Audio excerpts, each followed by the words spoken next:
Welcome to this video on AWS Solution Architect Certification Practice Sample Questions Part 1. In this section, we are going to cover SSO, IAM, and Identity Federation. Okay, now let's look at the first question. A large multinational has multiple external partners which access the service in the organization AWS account. The multinational created multiple cross-account roles which allow external partners to access the multinational company's AWS account securely.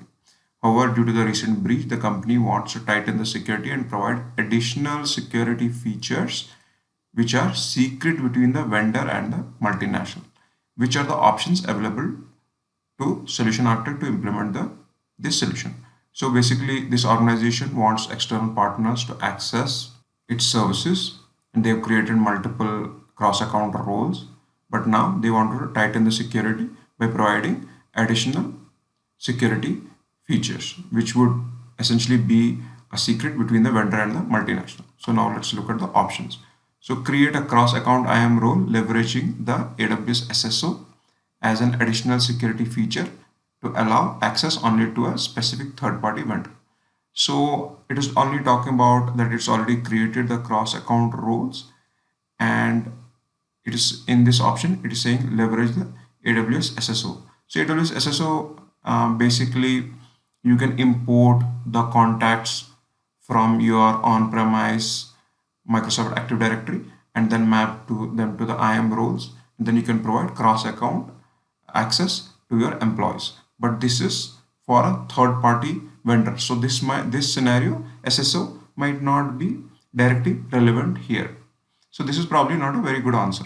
Now let's look at the next one. So use AWS cross-account IAM roles and enable MFA leveraging the Mechanical Turk service to provide specific vendor ID which can be used as an additional source.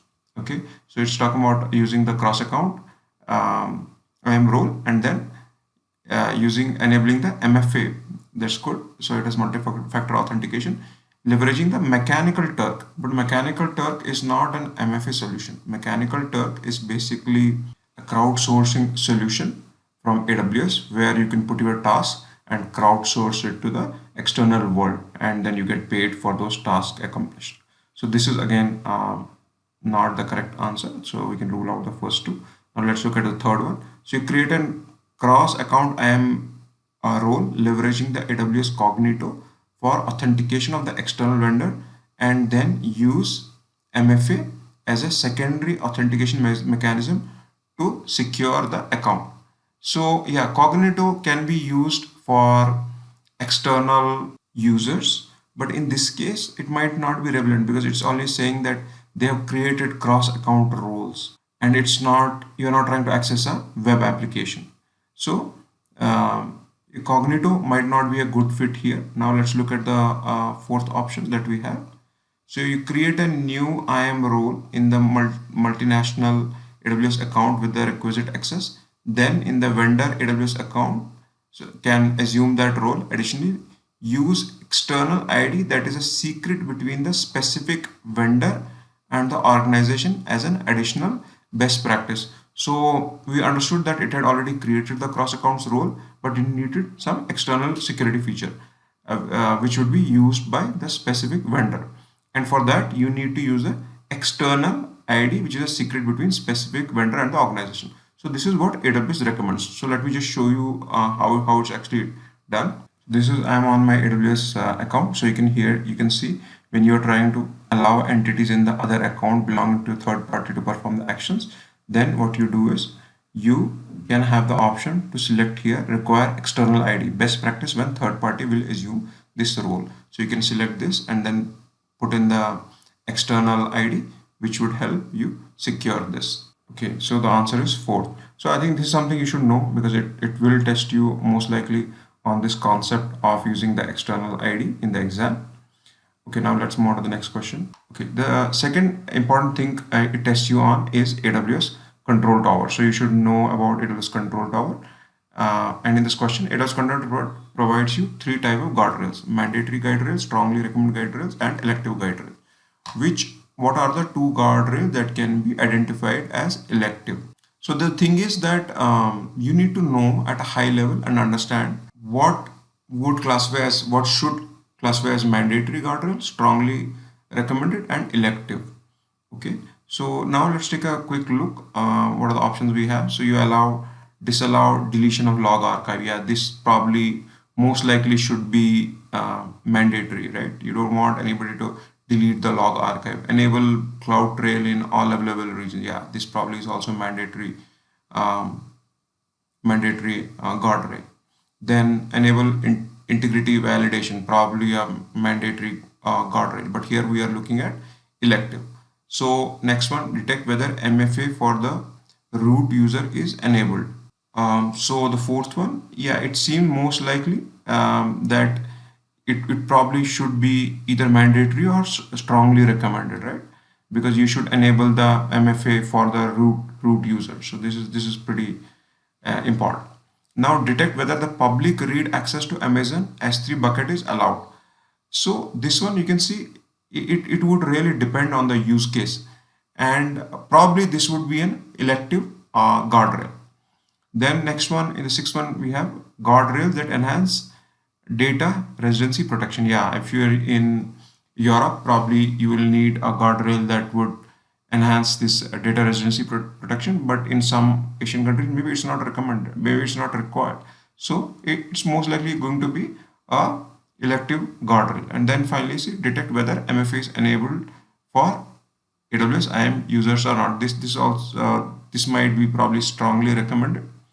Okay, so the point here is that you should go through all the guardrails, mandatory, strongly recommended, and elective, and just take a high level look, because it's going to test you on some of these guardrails. Okay, so yeah, the answer is fifth and sixth. So here is an AWS documentation which defines, what are the kind of guardrails that you have. You have the mandatory, strongly recommended, and elective. And then if you go to click on the elective, these are all the elective guardrails that you should know. So just take a look and just read through, and then I think you should be good when it's tested in the exam. Okay, let's move on to the next question. So next question is, PepsiCo is one of the largest beverage companies in the world with large number of AWS accounts. They went through a consolidation exercise and created an AWS organization, added all their accounts to the benefit from a reserved instance and saving plan discount. However, at the end of the month, the reserved instance and saving plan benefits were not visible on the consolidated billing for few accounts. What could be the reason for that?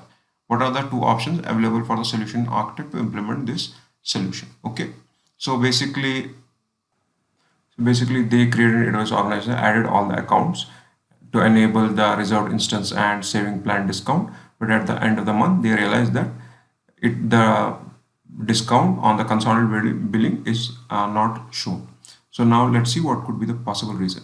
So let's look at the first option. A few of the accounts that used reserved instances but didn't have the RI or saving account sharing on between the account that reserved the instance and one that used the instance.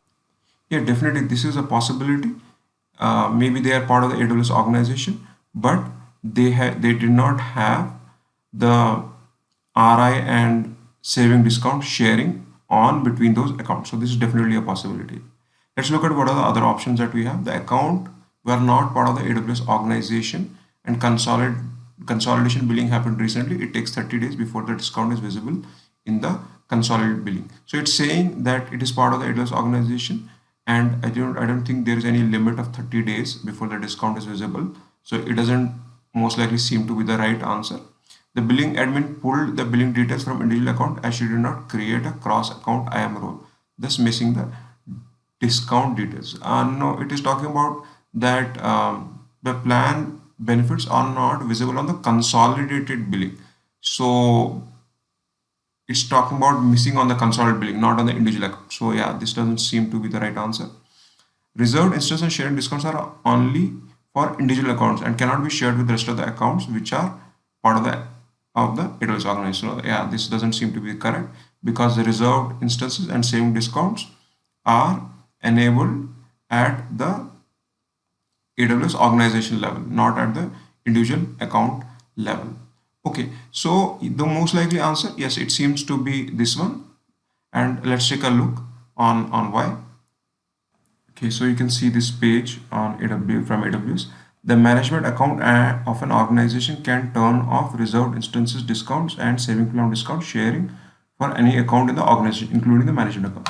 This means that reserved instances and saving plan discount aren't shared between any accounts that have sharing turned off.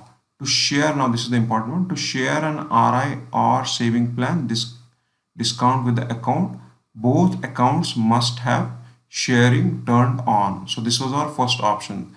Maybe they did not have the sharing turned on. So that's why it's the right answer. Okay, and this is an important one. They most likely you will be tested on this concept in the exam. Now let's look at the fourth question. Teleco is leading telecom company in the Belgium and has set up a hybrid architecture on AWS. At the moment, the company employees have to use two different user credentials, one to log on to the on-prem servers authenticating via Microsoft AD and other AWS using IAM credentials. Solution architect is tasked with designing a solution that allows single credential to access the resource on-prem AWS. What are the most user convenient solution available from below options? So you can see that when they log into the Microsoft AD, the on-prem servers, they need to authenticate using the Microsoft AD. When they log into AWS, they need to authenticate using the IAM credentials, and which is creating a not a great user experience for the AWS for employees working on these AWS services. So what are the options that the solution architect has? So let's take a look.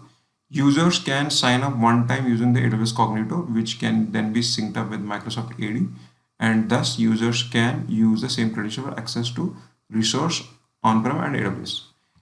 So if you see, AWS Cognito is mainly used for when you are trying to provide access to external people who want to access say a web application, and then you provide access using the Cognito. So it's more for external user base, not your employees. So you can kind of rule this out. Then let's look at the second one.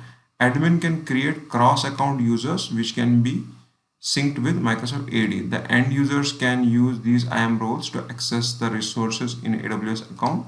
The credentials can be stored in the parameter store for authentication using on-prem AD and IAM. So this is more like a distractor, where it is saying you create the cross-account users which can be synced with Microsoft AD, and then the credentials are stored in the parameter store for authentication using the on-premise Microsoft AD and IAM. So this doesn't seem to be a feasible solution because how would you sync up the Microsoft AD and the cross-account users? So this is more like a distractor and not really a very good answer.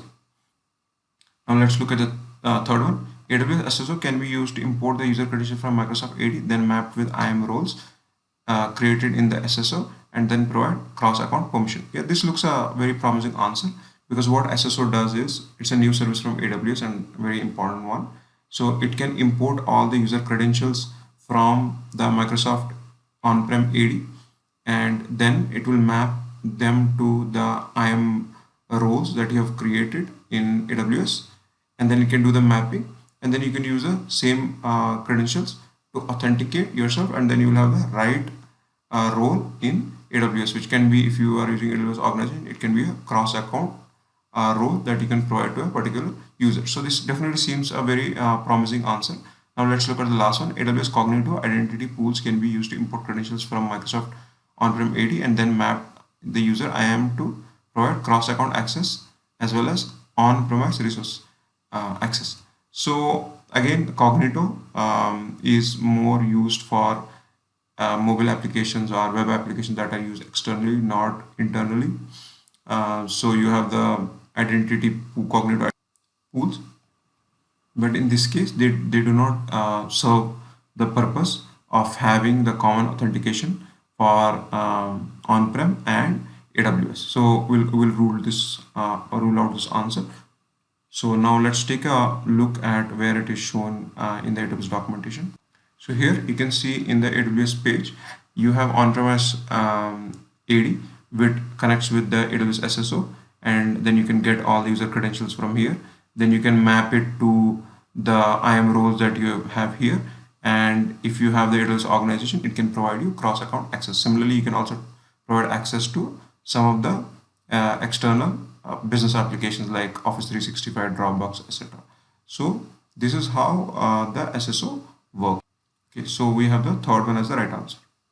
Okay, that's pretty much it from this lecture. Thank you very much.